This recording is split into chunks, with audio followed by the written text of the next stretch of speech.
up in the Blue Mountains again. I'm just at Katoomba at the moment. I'm about to jump on the train soon and head up further, and I'm going to go check out a place. This is an old place that I've been to before quite a while ago, so I just really wanted to go back up for a look to kind of check out what's been going on up there. And I actually found some really fascinating new information on this place, or the thing at this place, and yeah, so we'll go up there and take a look, and when I get a bit closer I'll tell you whereabouts I'm actually going, and we'll go from there. But yeah, I love the old Katoomba train station. Amazing, beautiful train station, really is. All right, I'll come back when I'm sort of on my way up there, and we'll go from there.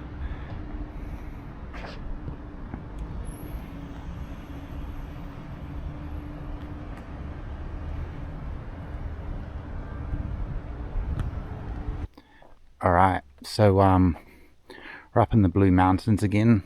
I decided to come up today to a place that I've been to before. As I said previously, I'll give you a little bit of insight on what I'm doing today. So I'll come up to a place, the old airfield that I went up to, up in the Blue Mountains. So after I had been there originally, when I very first went there, a friend of mine had sent me some photos. So in those photos, that plane was sitting on its feet on the wheels. So I decided to go up there and take a look. And when I went up there, as I got up there, I noticed that it had been flipped on its back, which was kind of highly unusual. Bit of debate on how that happened. I'm putting it down to natural causes, like the wind. There was very high winds that day, and prior to that, very high winds. In fact, my friend's trampoline went flying off into the bush, and he had to go exploring and finding it. So yeah, I don't know what happened to that plane, but it got flipped up, and it had been gutted out as well. So people have been up there and taken stuff out of it, so I went up there and filmed the plane, and that the videos, you'll see it in my list there. It's kind of, it was last year I did it. I think it was in August I did it. But after that, I actually did some research on that plane, and weirdly enough, the plane's kind of pretty rare. I don't know. I wouldn't say rare. I don't know. I'm not too clued up on that side of things in terms of like whether that is a rare plane, but there was only 500 units made, from what I've read in my research. They were made in Pittsburgh, and they were highly versatile planes and used for many uses, from in the military to using it for missions, like missionary work, because it was very lightweight, and it didn't require a very long takeoff. Like literally, apparently it could take off within a few plane lengths. I would say probably just a little bit more, because I've watched a few videos of these things taking off, so it was a little bit longer than that, but like it was very quick takeoff, and you can see the plane is super light, just the way that it was in the air. And yeah, just very interesting plane. So I did my research, and I've actually got a lot more information on that specific plane itself. So when I get up to the top there, I'll talk about a bit more. But yeah, the Helio Courier plane is a very interesting plane. just, I think there's a lot of different variations of it. This one, that particular one that we're going to go look at, is a Helio Courier plane H250. So for any of you buffs out there, aviation fans and people who know their stuff, you can look that up and you'll get an idea of the kind of how this plane, the performance of this plane and what it could do, what it was used for. So yeah, it's super interesting.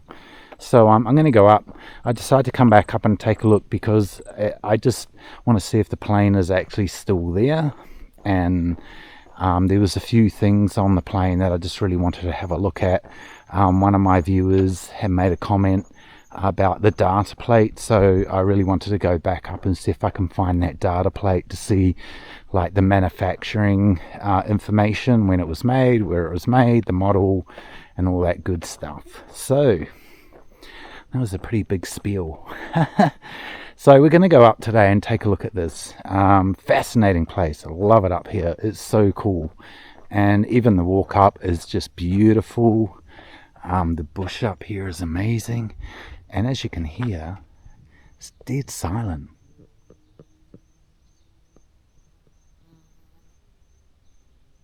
It's really quiet, which is amazing.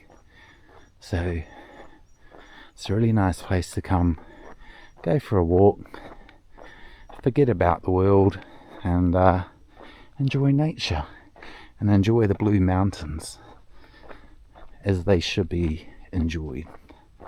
I love it up here. It's one of my favorite places to come. It really is, especially this time of year.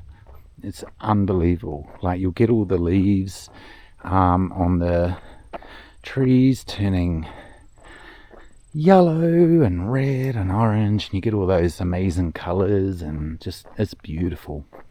And it's a very good vibe up here in the winter. Yeah, I love it. It's so cool.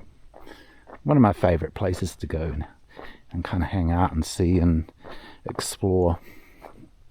So I'll come back soon when I'm a bit closer to the top, and we'll go from there. I just noticed this on the side of the road. Like, as I was walking, I just saw it in the bush, and this is like an anthill. It's huge. It's like, I've never seen one like that. It's insane. It's almost like the same height as me. There's like a crazy amount of ants in there. I'll probably get out of here real quick, actually. Yeah, I don't want to get attacked. You don't know what sort of ant that is.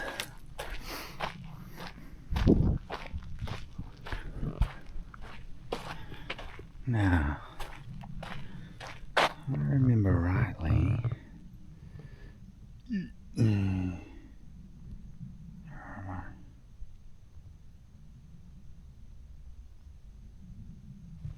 yeah, I'm not too far now, so it's just down here. Just had to kind of have a look at my map, jog the memory.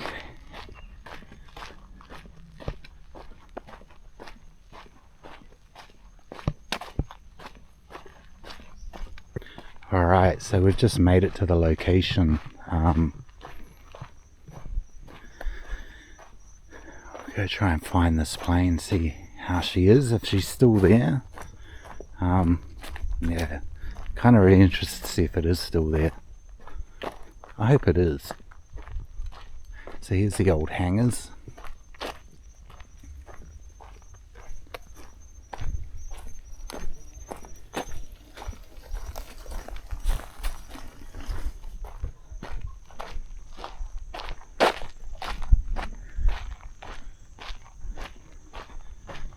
Oh wow, what the hell? Oh my god, what the hang's happened to it?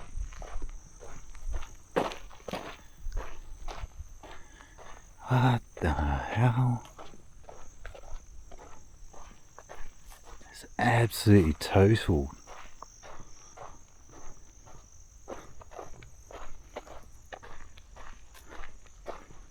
Far out. Not only when I first came here it was flipped on its back, but now it looks like it's just been absolutely What the hang? Looks like it's gone back on its feet again. All the wings are kind of like being pushed down. What the hell?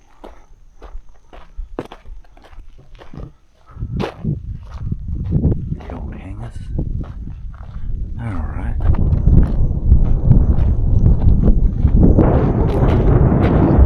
This. What the hell?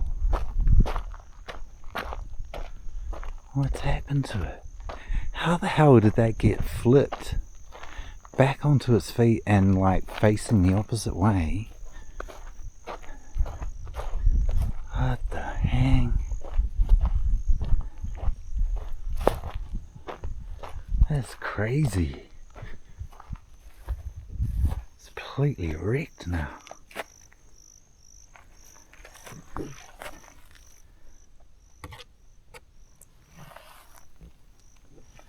Holy moly.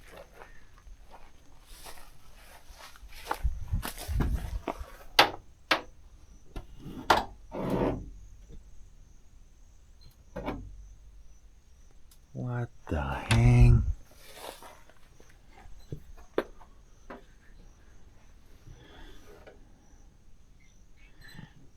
Weirdly enough, that beer can was in here last time I came. It's still in here.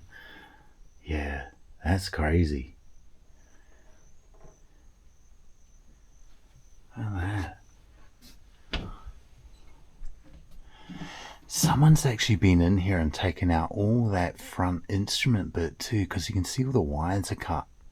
I might I'll shift to the old video where you'll see like all the the instruments went there, but the kind of panel and stuff was all there, and it's all been ripped out now. So someone's been up here like taking parts out of it.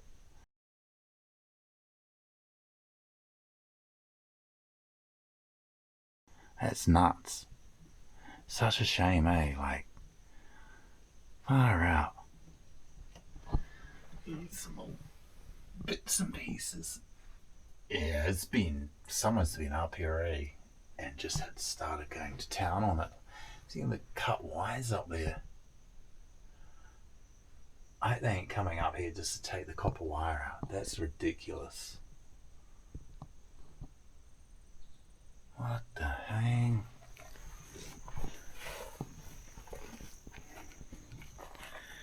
The old wheel.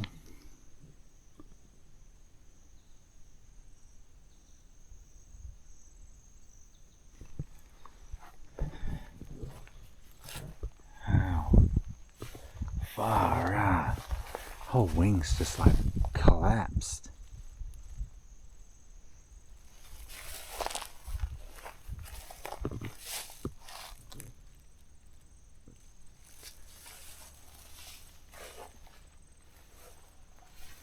Wow, that's kind of pretty sad actually.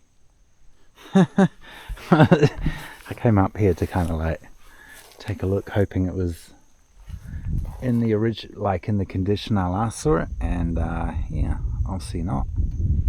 Someone's been up here and started helping themselves to parts and bits and pieces, and what the hang? Far out.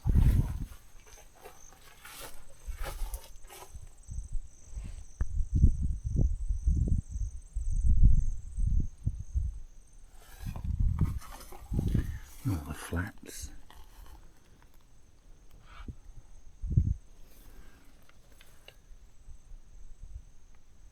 Yeah, this is crazy. Absolutely crazy. Alright.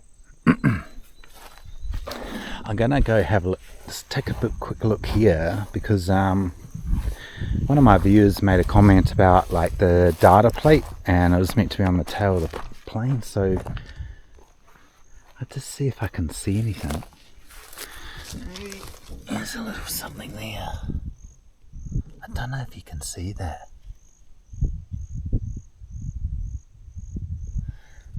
I'll see if I can give a little wipe and clean and see that, because there is some numbers in that you can actually read. So just give me a couple of minutes.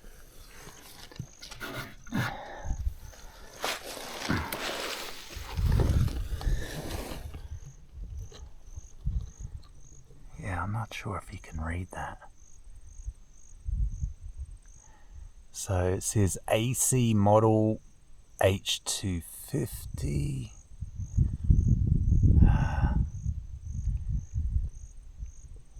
Because I can't, it's really hard to read that. It says order number 061.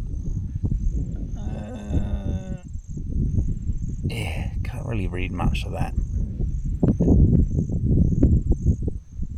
I don't want to, like, if I put it too close it'll blur out and stuff, so yeah, pretty mad. We'll see if there's anything else I can find, like a data plate or something. Sometimes on the end of the wings and that.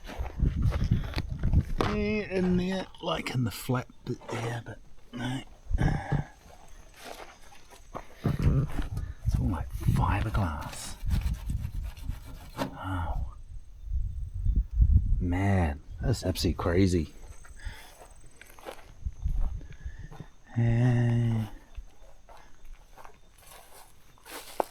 I know there was something up here, so yeah, made in the USA there, which is that part, and there was, here we go. Oh, that doesn't really, it's not really anything. Yeah. Oh. I have a bit of a look around, see if I can find anything like data plate, gives a model and like maybe a manufacturing date or something. I don't know. Anyway, the other light. Yeah. I don't know. This is kind of pretty crazy, eh? Far out. I did not expect this at all. At all.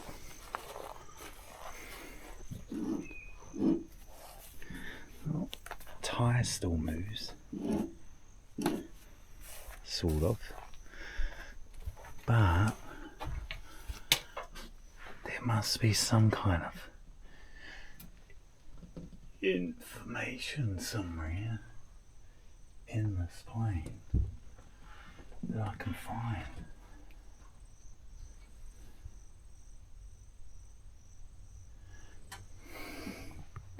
So you can kind of see sort of how it's like built and made, and then you got like lots of little cables and they're running up through the top and the bottom. This is all kind of wood, it's like plywood.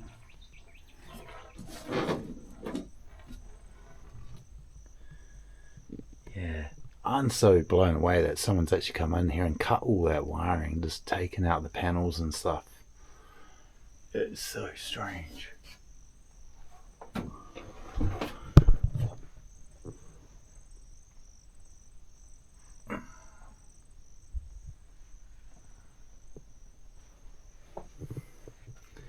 Yeah, that's very bizarre. Very, very bizarre. Okay. Well, it looks like there's a data plate there, but it's gone. It's like someone's pulled it off. That's interesting. Well, I actually did a bit of research on this plane. This specific plane. So, I'll go through and I'll go through this thing and just I'll give you a bit of information on this plane, on the Helio Courier plane, and this actual plane itself, and exactly where it'd been.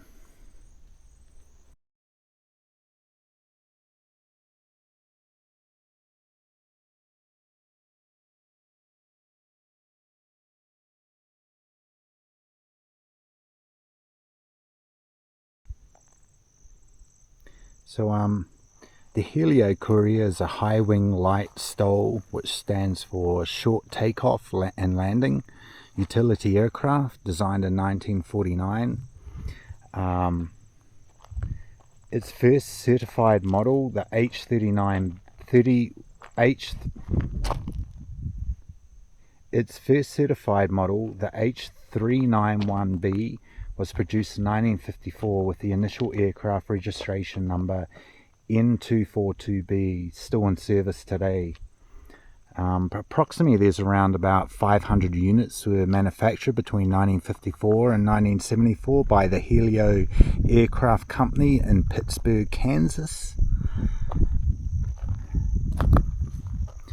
The Courier's exceptional stow capabilities allowed it to operate from short and unprepared airstrips, making it suitable for various applications. The military operations, the US Air Force utilized the Super Courier variant, designated the U-10, from 1958 onward for liaising duties like cargo transport, supply drops, psychological warfare, forward air control, insertion and extraction missions, and reconnaissance. Civilian uses, the aircraft's ability to take off and land in confined spaces made it popular among bush pilots in regions like Canada and Alaska, as well as among missionary organizations operating in remote areas. Its rugged design and performance also made it suitable for aerial observation and photography missions.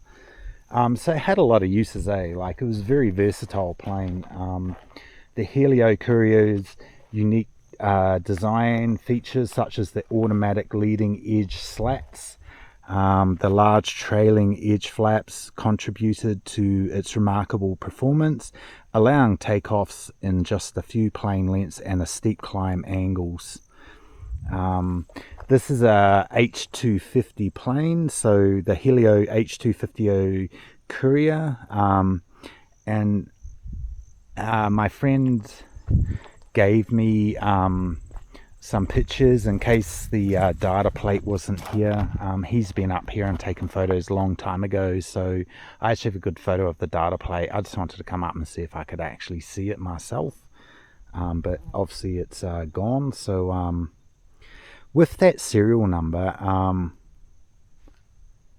it was registered as VH-LIW, is notable for its unique history and presence in Australia, manufactured in 1966. This aircraft bears construction number 2540 and is configured to accommodate 6 seats and a single reciprocating engine. I don't know about 6 seats. I can't see 6 seats being in this, really. I don't know about that.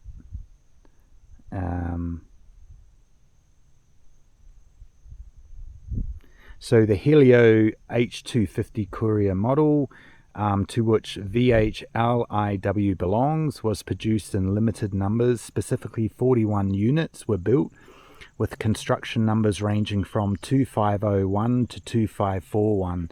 So it's quite a unique plane, this one. There was not a lot of them made, and yeah, it's just fascinating that it's ended up here. So the Helio H250 Courier 2 with serial number 2540, initially registered as VHFRB in Australia, was sold to Papua New Guinea in November 1974, where it received the registration P2-FRB. So while specific details about its operations in Papua New Guinea are scarce, the Helio Courier series is renowned for its short takeoff and landing capabilities, making it particularly suitable for regions with challenging terrains and limited infrastructure. In Papua New Guinea, such aircraft are often employed for missionary work, medical evacuations, cargo and passenger transport, and so given the Helio Courier's design and the geographical challenges of Papua New Guinea, it's plausible that the P2-FRB was utilized for similar missions, serving communities in hard to reach areas. So yeah, this probably was used in Papua New Guinea for missionary purposes, taking, I guess, food and stuff into hard to reach places and visiting people in those hard to reach places, which is fascinating, that it's ended up here, the top of the Blue Mountains. Crazy.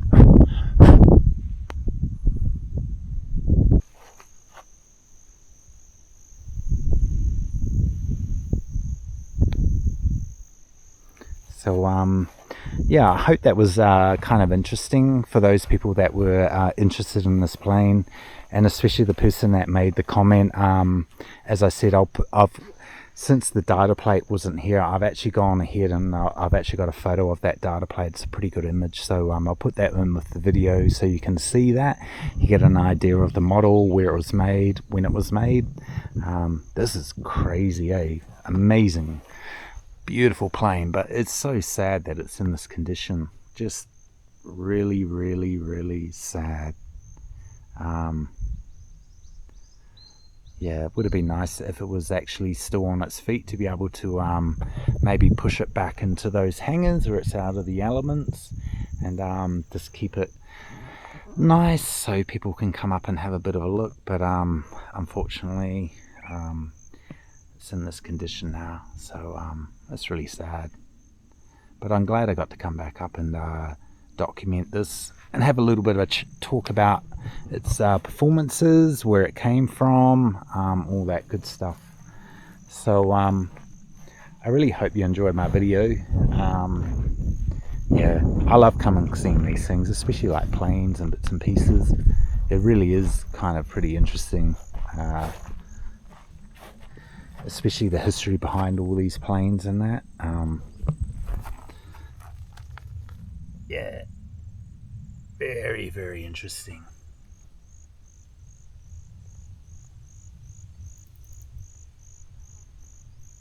I can't believe it's in this state.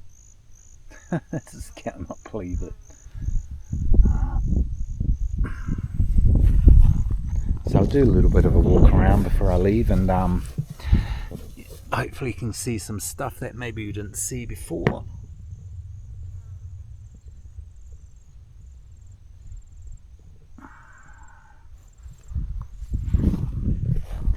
Alright.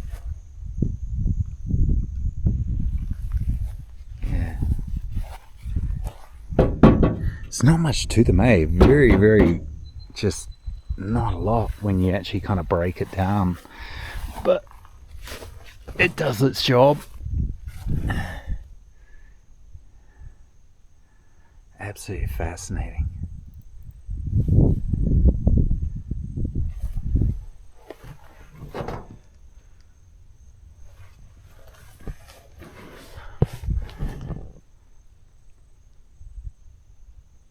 Yeah, such a shame,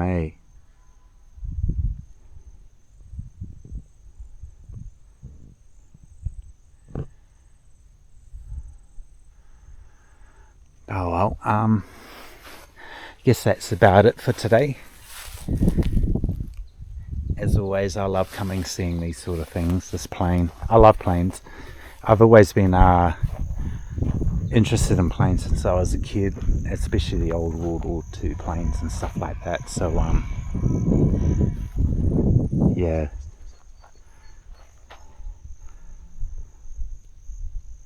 Well, thank you for watching, and really interesting, and thank you to everyone who subscribed. I had a lot of new subscribers recently, so welcome aboard and thank you very much. And all my old subscribers, thank you for watching and supporting everyone. I've got a lot of cool stuff coming, some big stuff, so sit tight. It's just a matter of when I can actually get to that stuff, which hopefully is not too far off. And yeah, we're gonna go see some pretty cool stuff coming up. All right, like and subscribe, and we'll see you next time.